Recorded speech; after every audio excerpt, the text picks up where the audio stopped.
With the magic mirror safely in my possession, I dreamt of the Daventry I would be rewarded with, and the kingdom it could become.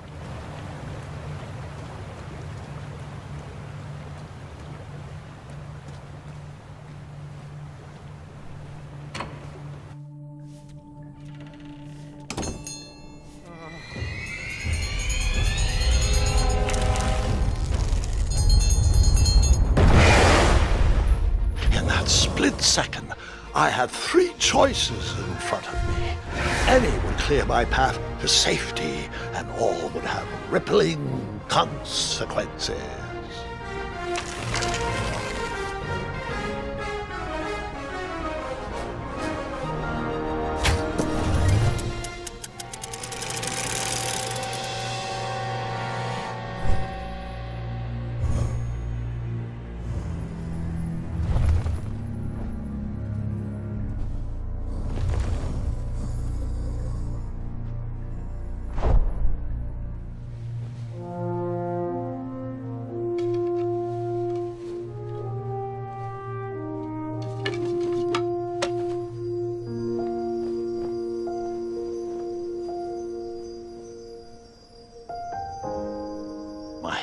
Were shaking and my arms could barely grip the rope, but with the last of my strength, I climbed out of the well and headed back to the castle. Ever since the magic mirror returned, its reflections have warned the kingdom of danger, kept our family safe, and it has exposed many troublesome crumbs tangled in my beard.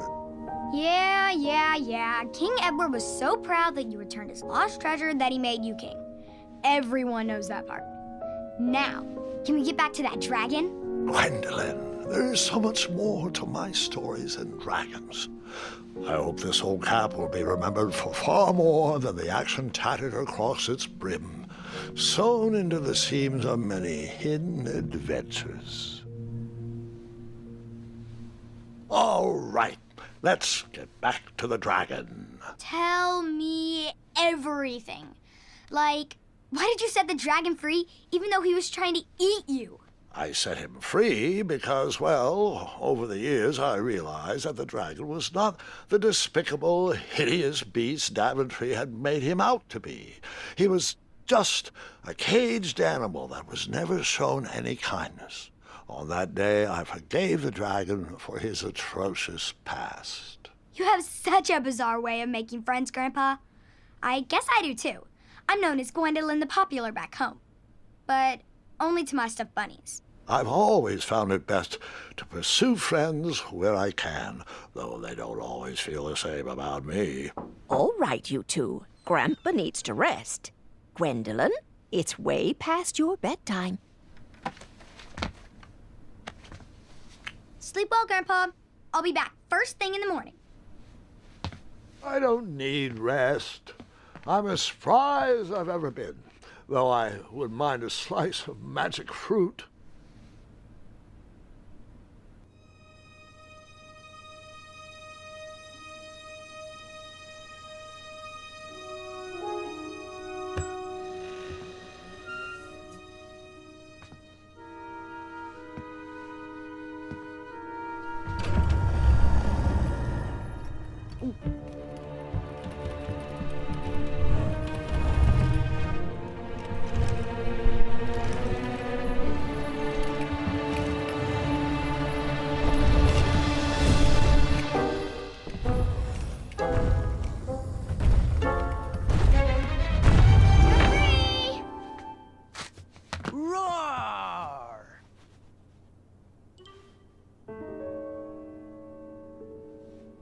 Well, hello, cousin.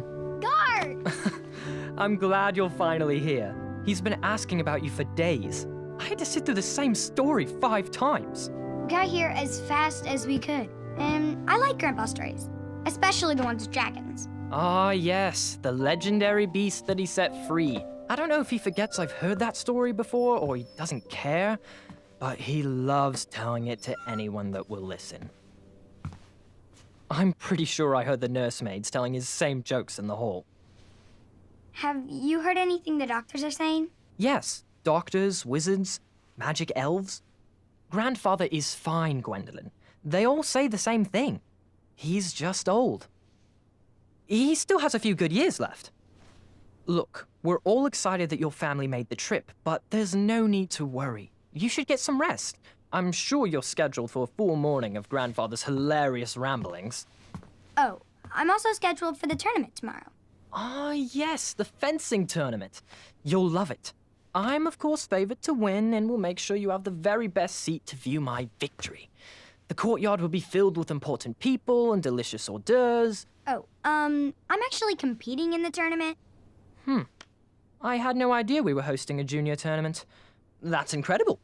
In that case, I will gladly be there to cheer you on and eat delectable appetizers. Nope, no junior tournament. I'll be squaring off against you.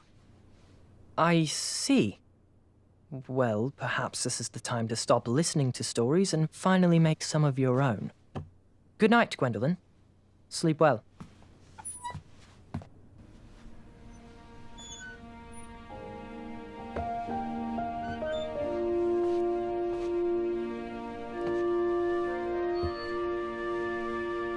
Come in, Gwendolyn. You can set those on the nightstand. Grandma said to take 3 spoonfuls of each. I'll get to those. No need to fuss over me. Now, let's talk about far more important issues, like that fencing tournament. I hear you're competing. Well, I signed up, but I'm not so sure anymore. Nonsense. If it's Scott you're worried about, he's no bother. After all, I only learned that you entered after he complained about it all morning. Threatened, I'm guessing. There are many ways to win a duel. I, for one, have always been fond of treating my opponents with respect. You'll be surprised what opens up to you. A lovely fellow once told me the fastest way to anyone's heart is through their stomach. Speaking of, that reminds me of a story. One I know you haven't heard before.